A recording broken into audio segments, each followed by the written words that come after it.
भुनक्तु सहनौ भुनक्तु सह वीर्यं करवावहै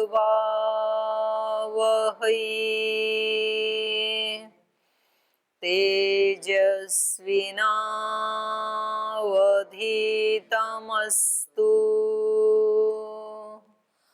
मा विद्विषावहै।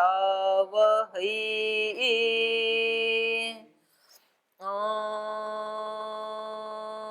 शान्ति शान्ति शान्तिः।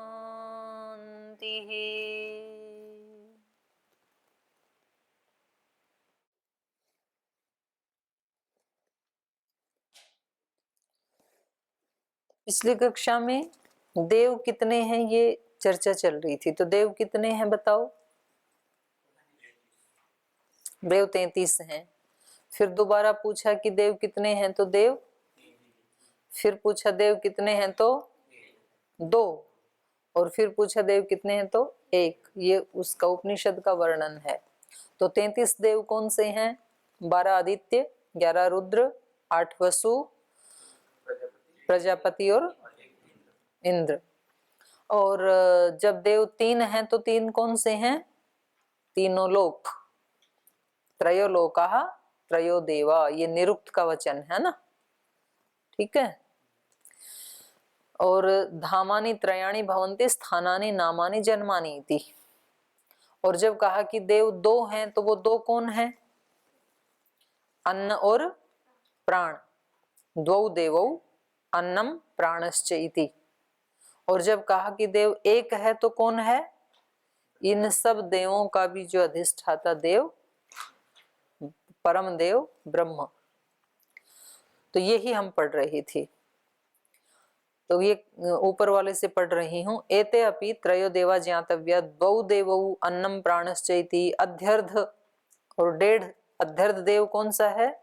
सूत्रात्मा, अर्थात प्राण जो बहता है ना। सर्व जगत वृद्धि करत्वात् वायुर्देवः, वायु को भी देवता है। किम एते सर्वे उपास्य सन्ति, तो इन सब की उपासना करनी चाहिए क्या? पहले 33 बताए, 3 बताए, 2 बताए, 1 बताए, तो बोले सबकी उपासना करें क्या? नहीं, वह कह रहे नहीं, सबकी नहीं करनी है, किंतु स ब्रह्म, जो एक ब्रह्म है, उसकी उपासना करनी चाहिए। यत् सर्व जगत कर्त्री सर्वशक्तिमत् सर्वेष्टम सर्वोपास्यम सर्वाधार सर्वव्यापकम सर्वकारणम अनादि सच्चिदानंद स्वरूपम अजम न्यायकारी इत्यादि विशेषण युक्तम ब्रह्मास्ति। इन विशेषणों से युक्त जो ब्रह्मा है, ब्रह्म है, स एव एक देव, वही एक देव है। चतुस्त्रिंश वेदोक्त सिद्धांत प्रकाशितः परमेश्वर देवः। तो जो वेद के जितने भी सिद्धांत हैं उन सब में जो प्रकाशित किया गया है परमेश्वर देव, वही देव सर्व मनुष्य ही उपास्यो अस्ति, सब मनुष्यों के द्वारा वही उपास्य है। इति मन्यध्वम, ऐसा मानना चाहिए।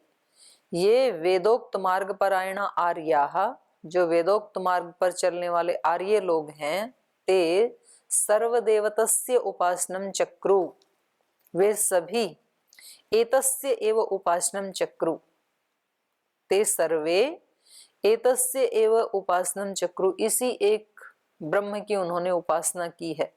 कुर्वन्ति, आज भी उसी एक ब्रह्म की ही उपासना करते हैं। और करिष्यन्ति च, आगे भी उसी एक ही देव की उपासना करेंगे। अस्माद् भिन्नस्य इष्टकरणेन उपासनेन च अनार्यत्वमेव मनुष्येषु सिद्ध्यति इति निश्चयः।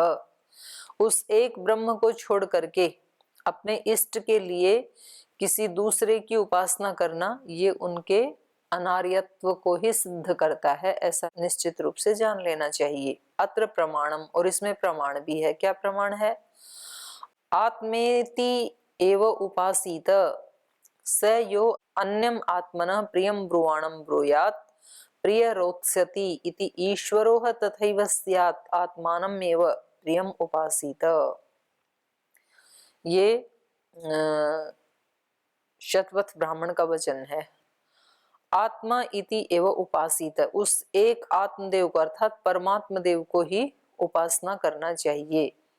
स यो अन्यम आत्मन, वह व्यक्ति जो इस परमात्मा से अन्य किसी की उपासना करता है। प्रियम ब्रुवाण, उसके बारे में प्रिय बोलता हुआ। प्रियम ब्रुवाण ब्रूयात प्रियम, किसी दूसरों के स्तुति करता हुआ, किसी दूसरे के लिए प्रिय वचन बोलता हुआ अर्थात उपासना करता हुआ वो व्यक्ति प्रिय रोत्स्यति इति ईश्वरोह तथैव स्यात्, तो उसके प्रियजन जो है वो रोते हैं। प्रियजन रोते हैं मतलब उसका इष्ट नहीं होता है। तो कह रहे हैं ईश्वरः तथैव स्यात् आत्मानमेव प्रियम उपासीत, स यह आत्मानमेव प्रियम उपास्ते नह अस्य प्रियम प्रमायुकम भवति, जो इस आत्मदेव की, एक परम देव की, ब्रह्म देव की ही उपासना करता है, न ही अस्य प्रियम प्रमायुक्तम भवति, तो उसके जो प्रियजन हैं वो ये युक्तम होना चाहिए, युकम है, वो दुख से युक्त नहीं होते हैं। यो अन्याम देवताम उपासते न स वेद यथा पशुरेव स देवानाम, और जो अन्य अन्य देवताओं की उपासना करते हैं न स वेद, तो वो ठीक से जानता नहीं है। यथा पशु एव स, जैसे देवों में पशु होता है वैसे ही वो व्यक्ति भी है मनुष्यों में। अनेन आर्य इतिहासेन विज्ञायते न परमेश्वरम विहाय अन्यस्य उपासका आर्या ही आसन इति, तो इससे ये पता लगता है अनेन आर्य इतिहासेन, ये जो आर्यों का इतिहास है उससे भी ये विज्ञायते, ये जाना जाता है, न परमेश्वरम विहाय, उस एक परमेश्वर को छोड़ करके, आर्याः अन्य उपासका न आसन इति, आर्य लोग किसी और के उपासक नहीं रहे उस ईश्वर को छोड़ करके। ये आर्य शब्द से आर्य मतलब श्रेष्ठ, मतलब जो भारतवर्ष में जो रहते कहीं भी रहे धरती पे। अच्छा, मतलब आर्य का मतलब है श्रेष्ठ पुरुष, न कि कोई मत पंथ संप्रदाय। ऐसे दिमाग में वो छवि बनी है कि हाँ, भारतवर्ष में जो रहते थे आर्य का मतलब आर्य समाजी, ऐसा अर्थ नहीं है। आर्य का मतलब है जो श्रेष्ठ।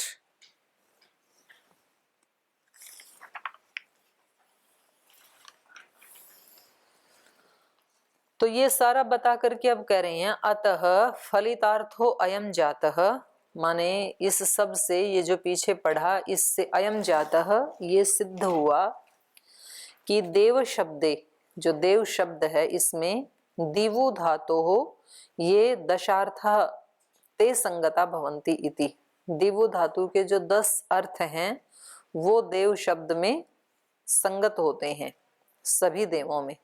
दिवु धातु के अर्थ क्या क्या हैं? दिवु क्रीड़ा विजिगीषा व्यवहार द्युति स्तुति मोद मद स्वप्न कांति गतिषु, है ना, ये 10 अर्थ है ना। तो ये इन्होंने दे भी दिए। तद यथा क्रीड़ा विजिगीषा व्यवहार द्युति ही स्तुति ही मोद मदः स्वप्न कांति गतिश्च एषाम उभयत्र समानार्थत्वात्, तो ये जो अर्थ हैं ये दोनों ही प्रकार के देव में समान रूप से घटित होते हैं। कौन से दोनों प्रकार के देवों में? एक देव परमात्मा में भी ये अर्थ घटित होते हैं और बाकी के जो ये 33 हैं इनमें भी ये 10 अर्थ घटित होते हैं। ठीक है, तो ये कह रहे हैं एषाम उभयत्र समानार्थत्वात्, ये जो ऊपर के 10 अर्थ हैं ये उभयत्र दोनों ही स्थान पे, अनेक देवों में भी, 33 देवों में भी और एक देव में भी समानार्थत्वात्, समानार्थक ही है। परंतु अन्य सर्वा देवता परमेश्वर प्रकाश्या संति, लेकिन परंतु अन्य सर्वा देवता, ईश्वर एक परब्रह्म से अतिरिक्त जो दूसरे देव हैं 33 देव, वो सब परमेश्वर प्रकाश्या संति, परमेश्वर से ही प्रकाशित होते हैं। दीदी ये क्रीड़ा शब्द को इसमें कैसे बिठाएंगे? जो खेल रहा है, ये जो सारा संसार है ये ईश्वर की एक क्रीड़ा मात्र है। जैसे किसी बच्चे की क्रीड़ा होती है ना, तो वो क्रीड़ा में घर बनाता है, फिर उसमें कुछ पेड़ पौधे लगाता है, छोटी छोटी टहनियाँ, फिर उसकी एक नाली बनाता है, फिर एक पशुओं का कोई स्थान बनाता है, उसमें छोटे छोटे मिट्टी के पशु लगाता है, और जितनी देर खेलता है फिर उसको ठोकर मार के चला जाता है। तो ऐसे ही ये पूरे जगत की रचना सृष्टि ये भगवान के लिए कोई बहुत बड़ा काम नहीं है, ये उसकी क्रीड़ा मात्र है बस। और फिर इसके प्रलय कर देता है, फिर खेलता है, फिर करता है, तो ऐसे है ये।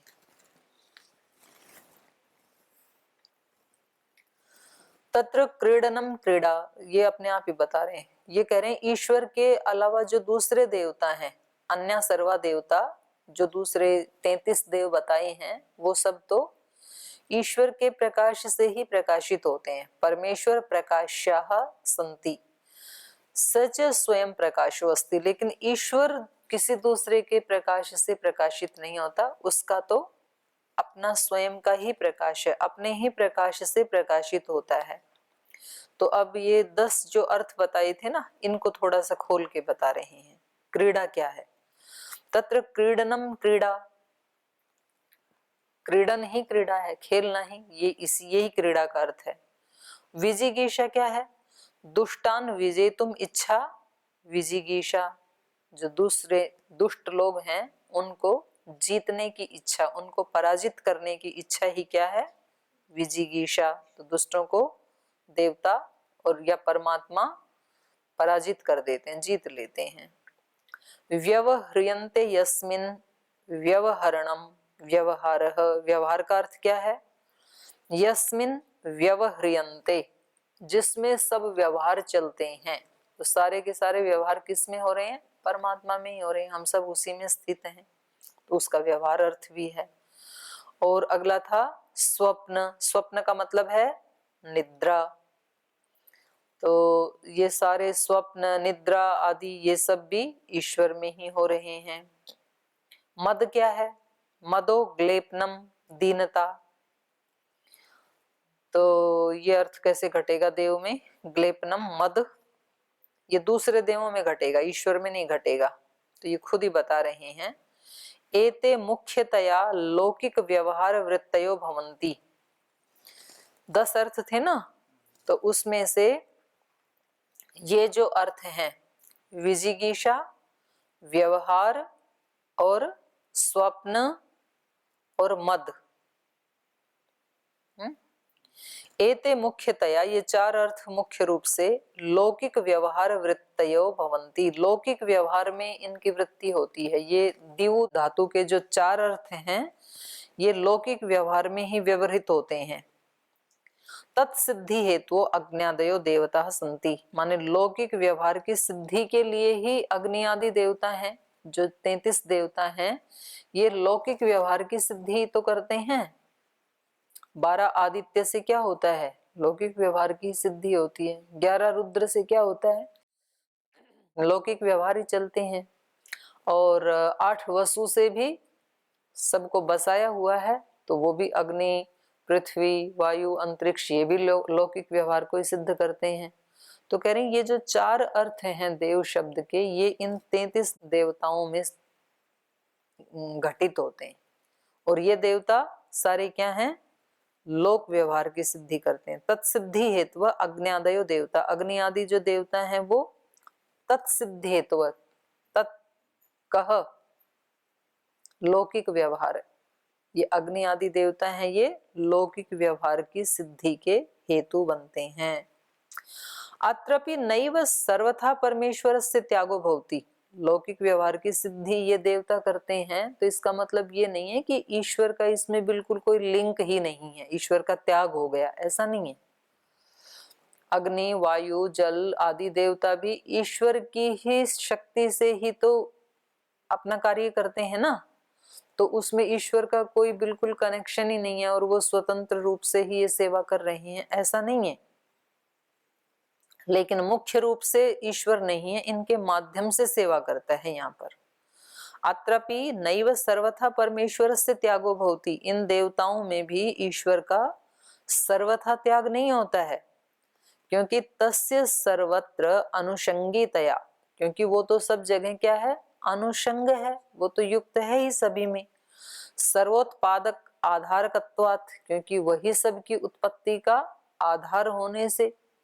सूर्य चंद्र अग्नि आदि जो ये 33 देवता हैं, इनकी भी उत्पत्ति का आधार कौन है, परमात्मा ही है, परमेश्वर ही है। तो इन सब में भी वही अनुषंग होने के कारण, अन्वित होने के कारण, इन सब में भी इनकी उत्पत्ति का आधार वही होने के कारण, तो ये सर्वथा उससे अलग हैं ऐसा भी नहीं है। लेकिन मुख्य रूप से ये जो 4 अर्थ हैं दिव्य धातु के, ये इन व्यावहारिक देवताओं में घटित होते हैं।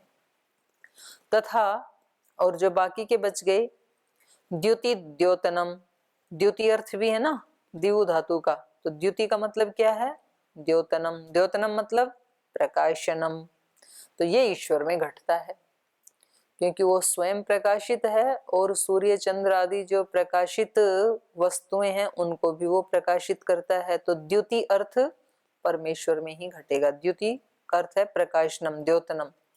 स्तुति मतलब गुणेशु गुणकथनम स्थापनम च, क्योंकि ईश्वर में दोष तो होते ही नहीं है। तो इस दिव्य धातु में जो स्तुति अर्थ है उसका मतलब क्या है, परमेश्वर के गुणों का कथन करना। स्तुति मोद, मोद का मतलब है हर्ष, मोदो हर्षः प्रसन्नता, तो ये हर्ष भी सारा किस में रहता है, परमेश्वर में, मूल परमेश्वर जो है। कांति का मतलब है शोभा, कांति अर्थ भी आया ना एक। और लास्ट है गति, गति का मतलब है ज्ञान गमन प्राप्तिश्च। एते परमेश्वरे मुख्य वृत्त्या यथावत संगच्छन्ते, ये जो दिव्य धातु के अर्थ हैं, ये एते मुख्य वृत्त्या परमेश्वरे, मुख्य रूप से तो ये परमेश्वर में रहते हैं। यथावत संगच्छन्ते, जैसा इनका अर्थ है, मुख्य रूप से तो ये ईश्वर में रहते हैं और ईश्वर की थोड़ी थोड़ी प्रकाश आदि लेकर के अग्नि सूर्य आदि में भी आता है वो, तो थोड़ा थोड़ा हर्ष इनमें भी है। अतो अन्यत्र तत्सत्तया, माने उस परमेश्वर से अन्यत्र जो अग्नि आदि देवों में प्रकाश आदि आता है, ज्ञान गमन आदि आता है, वो तत्सत्तया उस परमेश्वर की सत्ता से ही आता है। इसलिए गौण्या वृत्त्या वर्तन्ते, ये जो गुण है ये कैसे रहते हैं, गौण वृत्ति से रहते हैं। मुख्य वृत्ति से तो एक परमेश्वर में ही रहते हैं ये, और गौण वृत्ति से ये दूसरे देवों में भी रहते हैं, लेकिन उसकी सत्ता से ही रहते हैं। तो एवं इस प्रकार से गौण मुख्याभ्याम हेतुभ्याम उभयत्र देवतात्वं सम्यक प्रतीयते। तो इस प्रकार से कुछ गुण ऐसे हैं जो व्यावहारिक देवताओं में ही मुख्य रूप से होते हैं, लेकिन गौण रूप से ईश्वर में होते हैं। कुछ ऐसे दिवो धातु के देव शब्द के ऐसे अर्थ हैं जो केवल परमेश्वर में मुख्य रूप से रहते हैं और दूसरे देवताओं में गौण रूप से रहते हैं। अब आगे कह रहे हैं अत्र केचित आहु। अब यहाँ कुछ लोग पूछते हैं, वेदेषु जड़ चेतनयोः पूजा विधानात् वेदाः संशयास्पदम प्राप्ता संति इति गम्यते। कुछ लोग कहते हैं कि वेद में अग्नि सूर्य पृथ्वी वायु इनको भी देवता माना है और इनकी भी स्तुति के लिए सूक्त लिखे हुए हैं, तो इसका मतलब है ये तो सारे जड़ हैं, तो इसका मतलब वेदों में जड़ पूजा भी कही है और चेतन की पूजा भी कही है, चेतन ईश्वर की पूजा भी वहां पर सूक्त के सूक्त हैं।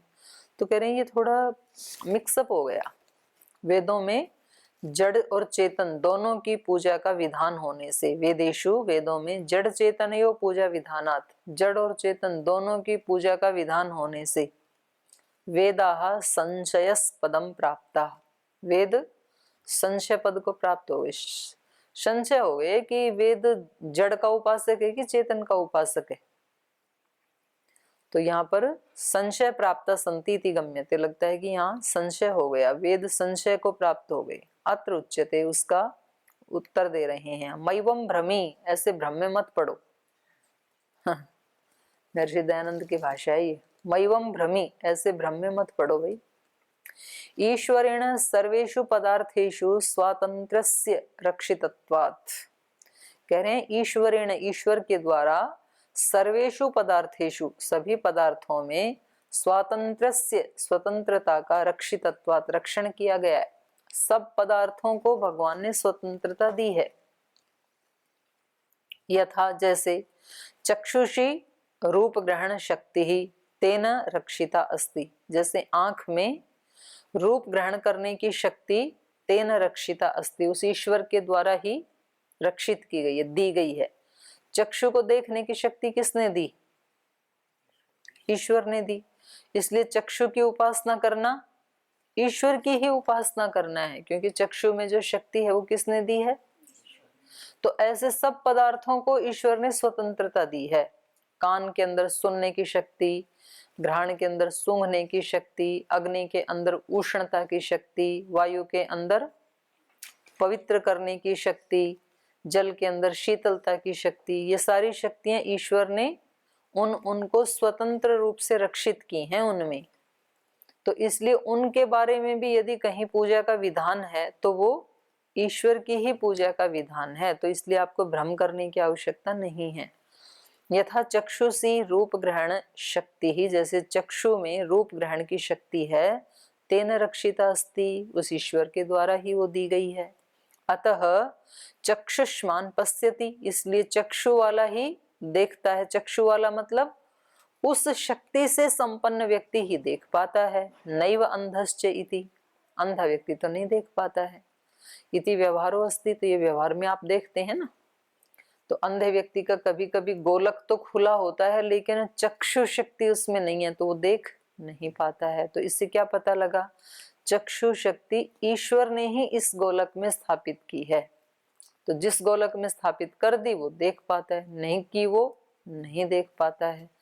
तो कोई चक्षु को देख के ये ना सोचे कि ये तो जड़ है। जड़ तो है, लेकिन इसमें भी जो शक्ति दी हुई है, प्रतिष्ठित की है, वो चेतन के द्वारा ही की हुई है। अत्र कश्चित् ब्रूयात् नेत्रेण सूर्यादिभिश्च बिना ईश्वरो रूपम कथम न दर्शयति इति।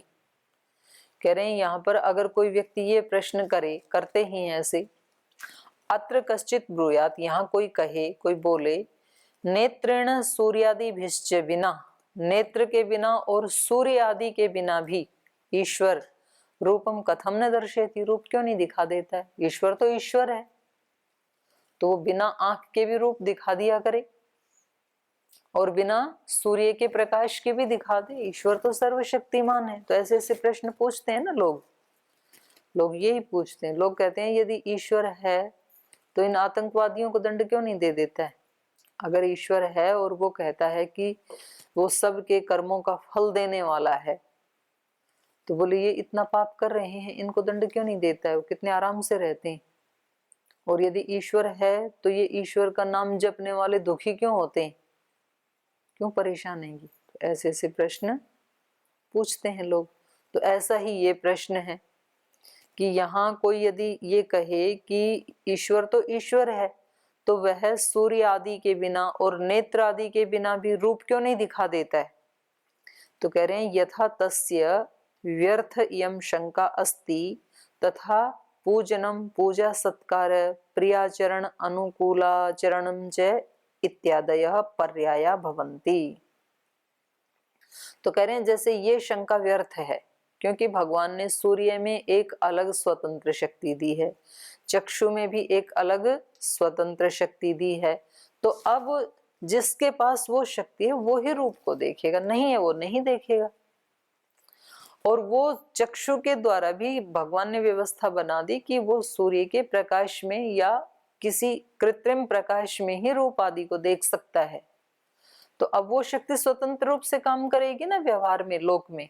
तो इसलिए हमारा चक्षु होते हुए भी हम प्रकाश में ही रूप को देख सकते हैं, प्रकाश नहीं है तो नहीं देख सकते हैं।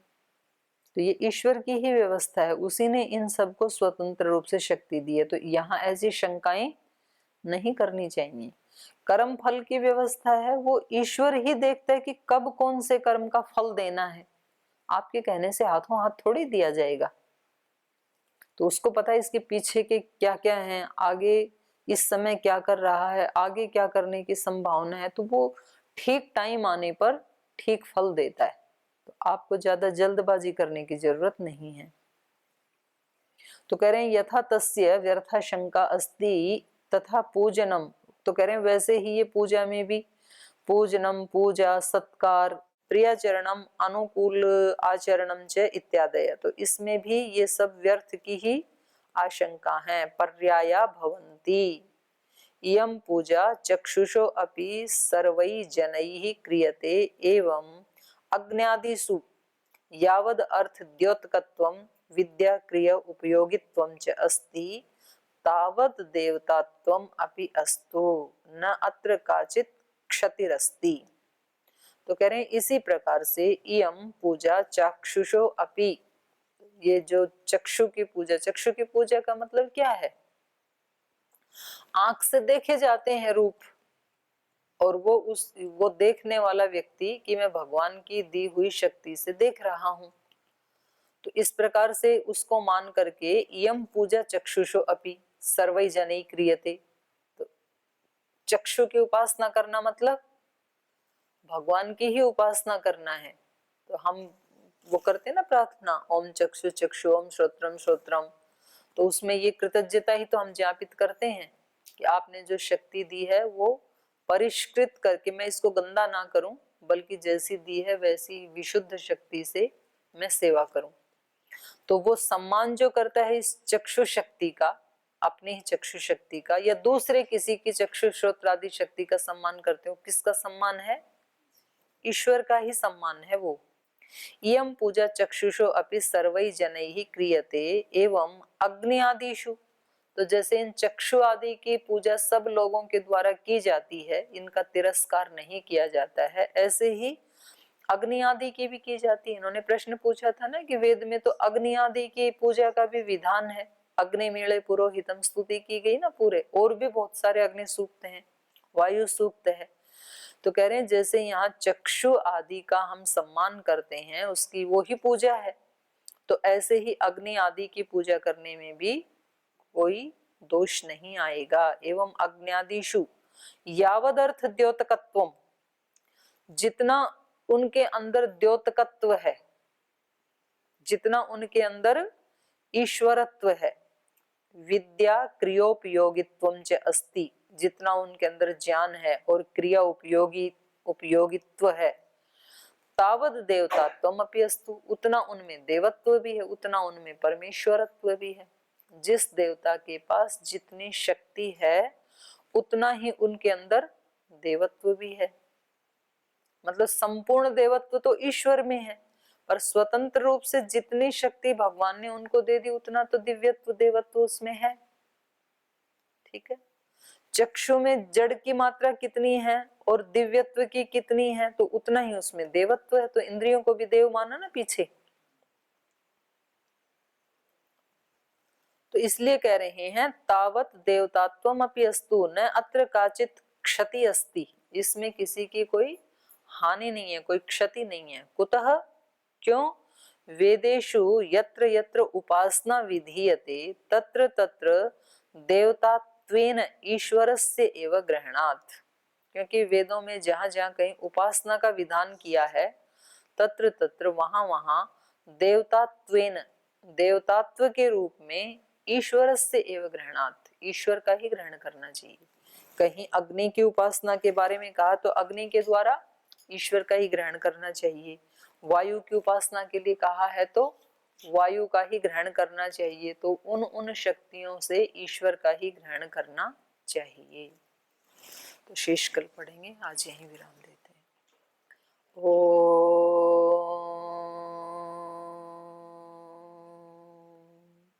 शांति शांति शांति। श्री गुरुभ्यो नमः।